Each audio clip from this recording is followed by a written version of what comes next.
Hello students and welcome back to these new sessions of Engineering Mathematics 4 with the subject code 18MAT41.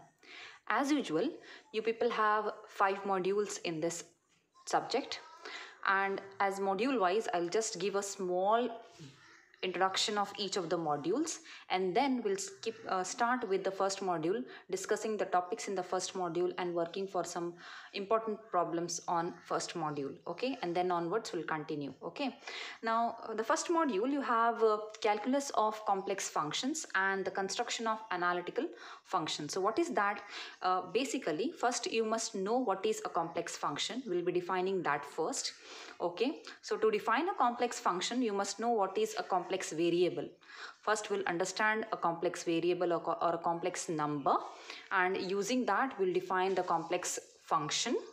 And after that, we'll go for the calculus of complex functions, that is limits, continuity, differentiability.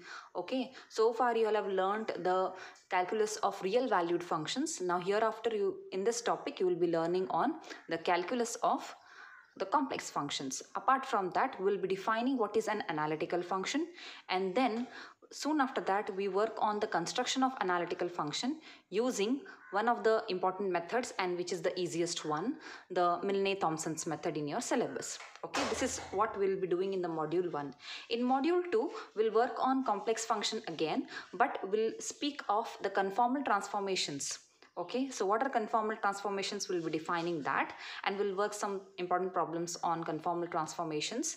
We do have theorems also here, and then we work on the complex integration. So far you all have learned a real valued integration integration of a real valued function. Now here you will be working on problems on the complex integration. Complex valued function will be given to you, and you will be integrating that. Okay, so these are few important topics in module 2. In module 3, as the name suggests there, the probability distributions. Okay, so you'll have been learning probability right from your school level. Okay, so in PU2 also I guess you'll have learned probability. In this Engineering Mathematics 4, the probability, basically you will be discussing of 4 probability distributions. One is binomial, another is Poisson's distribution, and exponential and normal distribution.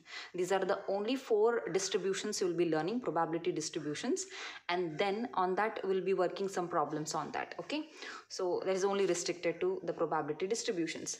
Coming to module 4, the curve fitting, that is we will be having certain standard curves to fit.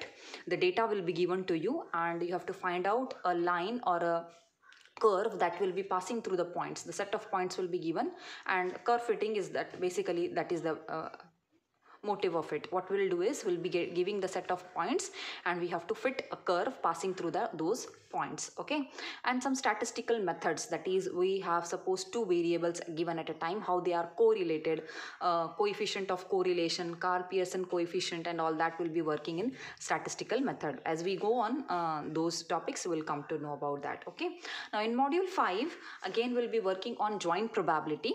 Okay, again we'll be given with the 2 random variables, and we'll be working for the probability distribution of those 2 variables simultaneously. Okay, and then we, in the continuation to joint probability, we have sampling theory in the 5th module. And what is sampling theory, why do we need sampling theory, and all that we'll be discussing in module 5. And how do we go for sampling theory? I mean, how do we take given any population to you, just be given a sample. Okay, so it will be quite interesting if you just move on to 5th module. That time only we'll be discussing in detail what is sampling theory. There are certain important points that you need to learn in detail. The syllabus is there with you. You just follow the blow up syllabus. I'll be just restricting my topics to blow up syllabus only. Okay, so now let us start with the first module, that is calculus of complex functions and construction of analytical function. Okay, so before I begin with the first module, I want to give a small recap on what are complex variables or complex numbers, and then we'll move on to the complex valued functions. Okay, and then the calculus of it. Okay, so just a small brief introduction to you before we begin with the first module. Okay, so let us understand what is a complex number. Okay, how do we take a complex number And how do we find certain basic points you need to remember here? That is, let us see. A number of the form z is equal to x plus iy, where x and y are real numbers and I is equal to root of minus 1 is called a complex number. Okay, and here x and y are the real numbers, first thing. Second thing, we take x as the real part of z, and the number which is accompanied with I, that is, yes, it's a coefficient of I, that we consider it as imaginary number or an imaginary part of z. The combination z is equal to x plus iy represents a complex number. Okay, and apart from that, if we are given with one complex number z is equal to x plus iy, we denote z bar is equal to x minus iy, and it will be called the complex conjugate of z, or I should say z and z bar are the complex conjugates of each other. Okay, and then we define the modulus of z by considering the modulus of z as the root of the square of the real part, the sum of the squares of the real part and the imaginary part. Okay, so root of sum of the squares of the real part and the imaginary part. So x square plus y square, its root becomes the modulus of the complex number. If you want to find its geometrically what it is, you can see that, yes, if I take x-axis over here and I'll take the imaginary axis along y-axis, I can represent my z as z is equal to x plus iy, a point over here. If I simply drop here, it will give me this distance is nothing but y. Okay, whereas this distance is your x, so it's quite same. Okay, so now you can see this point z is equal to x plus iy is over here. So mod of z, it is this distance from the origin to the point there. So mod of z is root of x square plus y square. So you must be thinking about what about this angle. So this angle is nothing but, it is called as theta is equal to tan inverse of y by x, and it is called the amplitude of z. You must be knowing this, amplitude of z. These are some basic things that we must know before we start with the new topic here. Okay, and apart from that, because of this whole stuff, I can simply write my x as r cos theta. Okay, to represent z, the complex number z, in another form, I can simply consider x is equal to r cos theta, y is equal to r sin theta. Okay, so that r will be root of x square plus y square. This also is a modulus, is it not? So I can write my z. Before writing this, I must write one more thing. I'm sorry, wait a minute. So I can write z as r cos theta plus I into r sin theta. I'm replacing x and y by those two things which I have written over here. I'll just continue in this small box here. Just have a look. So you are my you can see I can take my r common. So it is cos theta plus I sin theta. So z equals r. This is nothing but cis theta. So this is another way of representing a complex number using the polar coordinates r and theta. Okay, and apart from this, you must have one more idea. You might have learned about that Euler's formula. I'll just continue here. Just see, you know about it before. 1 minute, I'll just write it here. So you know that by Euler's equation, Euler's formula, I should say,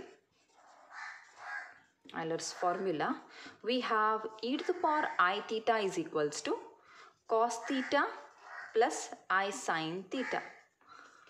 Okay, so I can rewrite in place of cos theta plus I sin theta, which is here in this bracket, as by e to the power, I can replace this bracket by e to the power I theta. So my z becomes r into e to the power I theta. What you say? This is the exponential way of expressing z, is it not? This is exponential way of expressing z. So there are two ways I can write my z.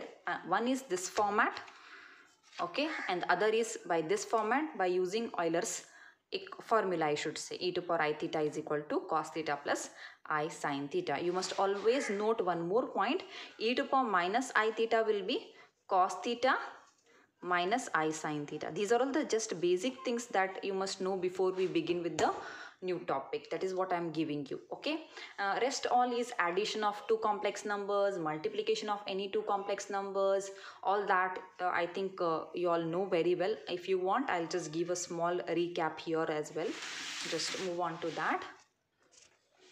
If z1 is equal to x1 plus I y1 is one complex number, and z2 is equal to x2 plus I y2 is another complex number, I'm just giving you a small introduction or small recap on how do we add, subtract, multiply and divide. Okay, just take down this and a few more important points for you, and then we'll start with the main topic. Okay, so how do we take z1 plus or minus z2? It should be, see, the real part versus the real part. So x1 plus or minus x2, if it is plus it will be plus, if it is minus it will be minus.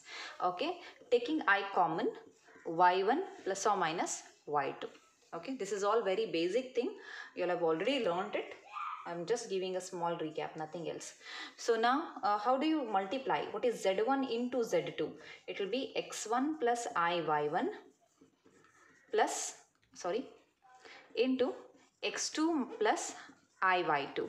So that will be what? x1 x2 minus y1 y2. Why I'm writing minus over here? See, when I'm just collecting the real part one side and imaginary part one side. Okay, so look at the previous formula also, previous reduction also. We always, what we do whenever we represent any complex number, we separate the real part and we separate the imaginary part and write the final way of representing a complex number. So always we do the same thing. So in addition and subtraction also we have done the same thing. Even in multiplication also we do the same thing. What we do is we collect the terms where we are getting completely a real part, and we collect those terms where we get completely imaginary part, that is those terms which are accompanied with I. So make a note, if I multiply x1 to x2 I get a real part. Similarly, if I multiply I y1 to I y2, so it is I y1 into I y2 you are having. Okay, so it is I square y1 y2. What you say? Now your I is root of minus 1, so what should be I square? I square will be minus 1, is it not? So if I replace I square by minus 1, it will be minus y1 y2. So that is why I have written minus y1 y2. That is the real part. It does not have any I with it. Okay. So similarly, this is my real part plus the imaginary part. Where and all we get imaginary part? If I multiply I y1 with x2 and multiply I y2 with x1, I get the imaginary part. So taking I common, you will have x1 y2 plus y1 x2. So this is going to be the imaginary part of it, of the multiplication. Okay, so this is how we write it. Similarly, let us think of how do we divide any two complex numbers. x1 plus I y1 divided by x2 plus I y2.